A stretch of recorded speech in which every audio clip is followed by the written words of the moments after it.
Le podcast du Lean. Le stéréotype, il est là. On considère que ce sont des métiers masculins. Puis de fait, ces stéréotypes, on les intègre aussi en tant que femme. Je me dis, ce n'est pas ma fonction, je ne fais rien de technique au fond, je ne fais pas d'opération, donc je comprends pas pourquoi vous voulez me mettre tous ces outils entre les mains. Le moment où j'ai basculé dans l'utilisation du Lean, c'est quand j'ai compris que ce n'étaient pas les outils qui étaient importants, mais l'état d'esprit. On peut faire des petits changements pour s'assurer qu'au bout, le changement radical qu'on souhaite va se produire. De savoir prioriser et de savoir mettre son temps là où il a de la valeur. J'ai une super équipe. Super.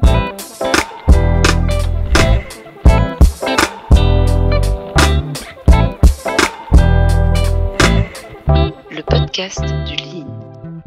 Bonjour Jessica. Bonjour Karine. Ça va? Très bien, merci. Super. Bienvenue sur le podcast du Lean. Est-ce que tu peux te présenter? Donc, je m'appelle Jessica. Je suis la directrice des relations d'entreprise chez Rio Tinto QMM. Je suis maman de 2 merveilleuses petites filles et mariée depuis 10 ans maintenant. Ah oui, c'est vrai, hein. C'est le grand anniversaire la semaine prochaine. Félicitations. Ça fait combien de temps que tu es chez Rio Tinto? Alors moi, j'ai rejoint Rio Tinto il y a 3 ans maintenant. Donc ouais, célébration aussi. D'accord. Cette année. La direction Corporate Relations, ça fait quoi? Alors, la direction Corporate Relations gère 2 services au sein de QMM, le service de la communication et le service des relations externes. Donc, c'est le département en charge de la gestion de l'image, de la réputation et du positionnement de Rio Tinto à Madagascar. Justement, quand on parle de secteur minier, c'est assez rare de voir des femmes. C'est encore, je dirais, une minorité. Tu le confirmes? Alors oui, malheureusement, on est encore très peu de femmes dans ce secteur. Par contre, je vois des tendances assez positives avec des politiques aussi de plus en plus agressives, je dirais, ou en tout cas volontaires, pour améliorer le nombre de femmes dans le secteur. Donc, on a aujourd'hui de plus en plus de femmes géologues chez QMM, mais ça reste insuffisant en termes de masse critique. D'accord. Et qu'est-ce qui explique ça? Ou peut-être une autre formulation, c'est quoi être femme dans le secteur minier où quand même on est entouré d'énormément d'hommes, on parle de métiers qui sont beaucoup plus masculins. Comment on évolue dans ça en tant que femme? En fait, Karine, tu l'as dit, le stéréotype, il est là. On considère que ce sont des métiers masculins. Puis de fait, ces stéréotypes, on les intègre aussi en tant que femme professionnelle dans ce type de secteur. On pense que ce sont des métiers d'hommes. Puis il y a moi une citation que j'aime beaucoup à chaque fois sur ce stéréotype-là, c'est quelqu'un qui pose une question et qui dit mais qui dit que c'est un métier d'homme? Qui dit que c'est à toi le métier en fait? Donc pour moi, ça fait partie des facteurs qui limite la présence des femmes dans le secteur. Puis, il faut dire aussi que le secteur minier reste assez controversé, je dirais, avec une image qui n'est pas toujours très bien comprise, très bien reçue. Donc, évidemment, ça reste peu attractif encore.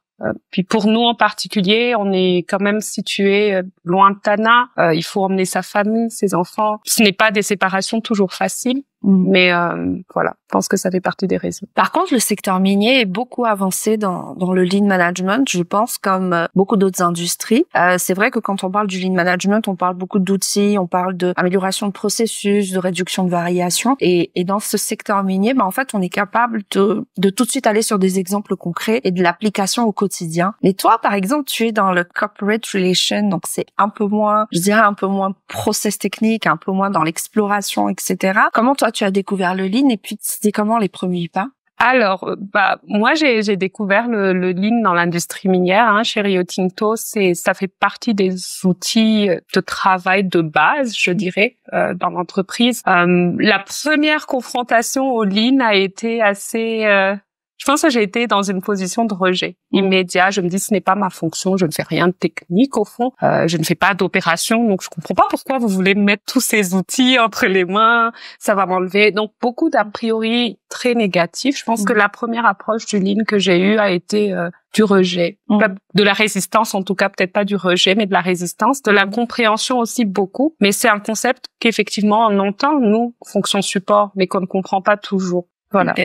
Et aujourd'hui? Et depuis, je ne dirais pas que je suis une convertie du Lean aujourd'hui. Je pense que le moment où j'ai basculé dans l'utilisation du Lean, c'est quand j'ai compris que ce n'étaient pas les outils qui étaient importants, mais l'état d'esprit. Et pendant longtemps, comme je l'ai dit tout à l'heure, c'est poussif quand même comme outil, c'est contraignant. Et au final, quand j'ai compris que derrière ça, finalement, c'est de faire du mieux en commençant par le peu et en ayant aussi comme une vision pour piloter le tout ensemble, mais pour identifier les problèmes tôt et pouvoir les rectifier. C'est là où je me suis dit, OK, peut-être que finalement, ça marche pour tout le monde, le Lean. Donc, par exemple, une des choses que j'apprécie beaucoup, c'est que ça permet de fédérer autour d'une problématique qu'on identifie souvent, hein, en tout cas dans mes précédentes expériences professionnelles, c'est ce que j'ai remarqué. On attend la fin d'un projet pour comprendre, mais qu'est-ce qui n'a pas marché? Puis finalement, avec les outils Lean aujourd'hui, comme je le dis souvent à mon équipe, ça nous permet tous les jours de voir si on va dans la bonne direction. Et puis si on ne va pas dans la bonne direction, qu'est-ce qu'on peut changer aujourd'hui? Mais sans être dans des changements radicaux, on peut faire des petits changements pour s'assurer qu'au bout, le changement radical qu'on souhaite va se produire. C'est super. Je pense que ce que tu viens de dire résume à peu près le mindset Lean et encore une fois, tu as tout à fait raison, c'est que déjà avant d'appliquer les outils, il faut comprendre le pourquoi de ce parcours-là entre le moment de la résistance au changement et puis un peu aujourd'hui où tu commences quand même à un peu plus accepter comment le Lean peut t'aider. Raconte-moi une anecdote au fait qui t'a le plus marqué depuis, par exemple, quelque chose que tu as fait avec ton équipe ou sur un projet où là vous avez appliqué le Lean et puis que tu t'es dit ah ouais là ça marche, ah ouais là j'en ai besoin. Il y en a tellement. Je pense qu'on est dans des métiers où il y a énormément de priorités tous les jours. Puis en équipe, on apprend à grandir avec des outils qui, encore une fois, pour nous, ne sont pas naturellement pensés comme étant des outils pour des fonctions support, des fonctions opérationnelles. Puis aujourd'hui, on a des tableaux de suivi qui sont utilisés assez simplement, mais qui nous fédèrent. Et puis, ils nous fédèrent au-delà du pilotage de projets et du suivi un peu de toutes nos problématiques au quotidien ou de toutes nos avancées aussi, parce qu'on parle pas que de problèmes. Nous, on fait partie d'une entreprise où évidemment, on est rattaché à un groupe, donc avec des fonctions qui sont un peu éparpillées dans le monde. Et ça, malheureusement, ça a un effet pervers, c'est de multiplier aussi les réunions. Donc, on a énormément de réunions. Moi, une des choses qui m'a vraiment frappée dans ça, c'est un conseil que vous m'avez donné d'ailleurs en disant si tu participes à une réunion d'une heure ou de 30 minutes ou peu importe la durée et que pendant cette heure-là, personne te demande ni ton avis ni une contribution, pose-toi la question en fait de est-ce que réellement cette réunion est une priorité pour moi? Et de façon très honnête, je pense que j'ai réduit de près de 50% les réunions auxquelles je participais. Je pense que les réunions sont là. Je pense qu'il y a des personnes qui sont importantes dans ces réunions-là, mais ma présence n'est pas fondamentale. Donc ça, c'est vraiment, je pense, s'il y a un gain que j'ai eu moi sur le plan personnel, mais je pense aussi même pour les équipes avec lesquelles je travaille, c'est de savoir prioriser et de savoir mettre son temps là où il a de la valeur. Ok. Et justement, si toi tu es manager, tu as quand même une bonne dizaine d'équipes sous ton management. Tu es aussi leader puisque tu fais partie du comité de direction de QMM. S'il y avait un avant-après, ça serait quoi? Avant le Lean et après le Lean, un truc qui a vraiment changé en tant que manager ou leader. Moi, je pense qu'il y a eu du lâcher prise. C'est assez ça peut paraître surprenant ou paradoxal parce qu'on utilise des outils pour piloter. Donc, les équipes, au départ, évidemment, ils se disent, oh, mais elle veut nous contrôler plus. En fait, c'est une manière pour moi de donner pleine autonomie à mon équipe en gardant à distance un regard quand même sur comment les projets avancent. Mais je pense que ça crée cette autonomie-là au sein de l'équipe. Je suis moins présente, évidemment. Donc, en tant que leader, c'est ça aussi le risque, à mon avis, c'est d'avoir des outils qui fonctionnent et de se dire que l'outil va faire le tout et d'oublier que l'humain est là. Donc moi, je balance en créant aussi des moments avec mon équipe qui ne soient pas tournés autour des outils, mais qui soient tournés autour du bien-être. Donc dans mes interactions hebdomadaires avec mes équipes, je prends vraiment soin à diviser les moments pour avoir le moment pilotage, analyse des problèmes, compréhension des problèmes, recherche de solutions. Puis un autre moment où, dans mon rôle de leader, je discute juste comment tu te sens. Qu'est-ce que je peux faire aujourd'hui pour te faire sentir mieux dans ton rôle? Est-ce qu'il y a des apprentissages de toute la semaine précédente que tu penses vouloir pousser pour ton développement? Donc c'est cet équilibre-là qui, en fait, d'avoir à la fois très peu de temps pour avoir une vue globale de la performance, parce que c'est important d'être performant, mais tout en gardant l'humain. Et je pense que c'est ça aussi que le Lean révèle, parce qu'on est dans des systèmes où il faut être hyper efficace. On est à la recherche de la performance. Et le Lean peut être associé à ça, à mon avis, dans la perception des gens. Et ça explique certainement pourquoi il y a autant de résistance. Mais moi, je trouve qu'au contraire, ça amène un certain équilibre justement entre la recherche de cette performance-là, l'autonomisation des équipes dans la recherche de solutions, l'implication des équipes dans la recherche des solutions, parce que ce n'est pas le manager qui dirige l'outil, c'est la personne, l'individu, l'agent au bout du process. Mais ça clarifie beaucoup aussi, je pense, ce qui est attendu des uns et des autres, l'importance des standards, l'importance des procédures. Pour être tout à fait honnête, il y a des choses qu'on fait au quotidien, on se dit, on les fait au quotidien. C'est pas écrit nulle part, mais c'est pas grave, on sait. Puis quand on se retrouve malheureusement, et puis ça arrive dans tous les métiers avec plusieurs urgences, le fait d'avoir ne serait-ce qu'un standard de base, on gagne du temps, on gagne de l'énergie, donc on a plus de temps pour se concentrer sur l'essentiel, parce que le standard il est mécanique finalement. Donc il y a de la performance, oui. Mais je trouve que ça laisse le temps, à travers ces outils de gestion de performance aussi, de réfléchir sur de la qualité, puisque tout est déjà standardisé, les procédures sont claires, chacun sait ce qu'il doit faire et le temps qu'il doit mettre. Ça, c'est un bénéfice. Et dans ta vie perso, à la maison, avec les enfants, avec le mari, tu l'appliques? Alors, mon mari vous dira beaucoup de choses là-dessus.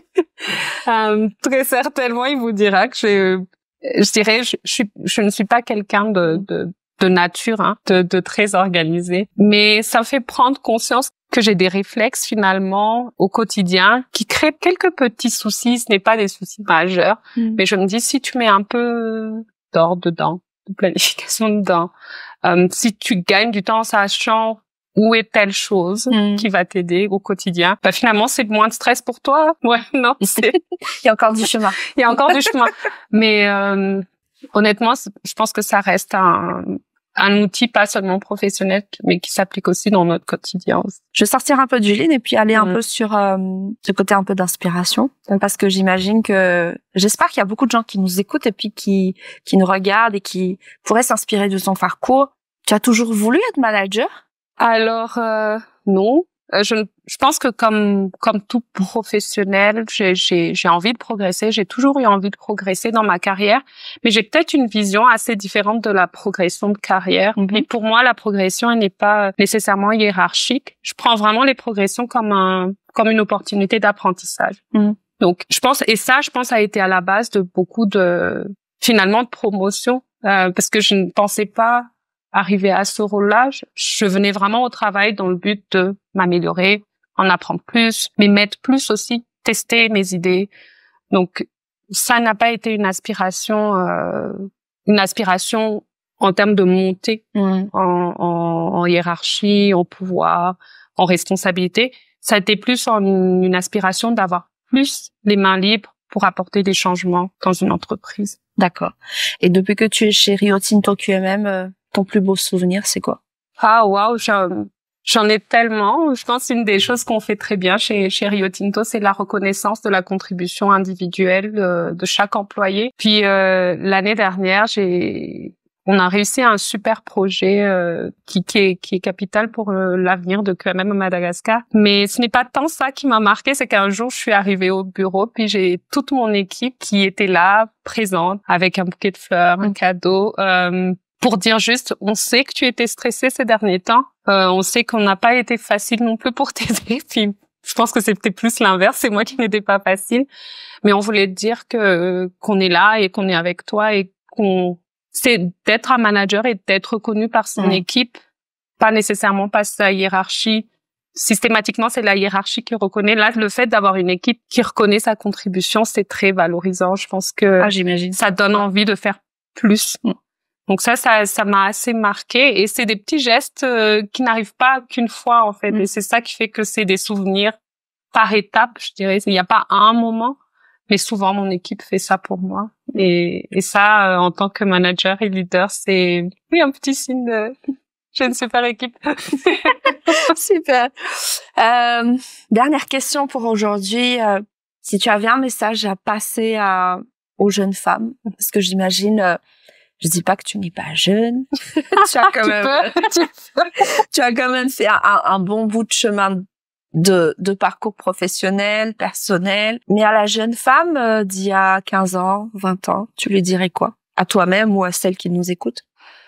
Alors moi j'ai une mantra, c'est que, et je le dis à tout le monde, une des raisons pour lesquelles je réussis ce que je fais en général, j'ai cette capacité à penser que je peux tout faire même si je n'y connais rien, absolument rien. Mais ça, c'est vraiment dans ma tête. Donc, souvent, quand on nous propose de nouvelles choses, notre premier réflexe, c'est de se dire « Ah, mais est-ce que je vais être capable de faire ça ?»